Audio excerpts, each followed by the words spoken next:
tinggal di Usadora. SK saya juga begitu. Jadi SK saya ditulis sebagai Pastor Rekan Paroki Santo Paulus Magok berkedudukan di stasi Usadora. Jadi saya harus berkedudukan di sana. Tapi masih tetap kalimat sebelumnya Pastorkan di Santo Paulus Magok. Jadi saya dengan pastor paroki selalu ada komunikasi, sehingga termasuk jadwal-jadwal juga saya masih ada jadwal di sini di lingkungan.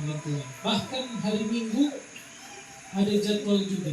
Tetap ya minimal 1 bulan ada 1 kali saya di kontak dari pusat paroki atau mungkin di stasi-stasi selain 5 stasi yang jadi fokus daerah pelayanan saya. Saya kan di Usadora, Tuan, Erfra, Tokendik dengan Tani Sapaka. Itu 5.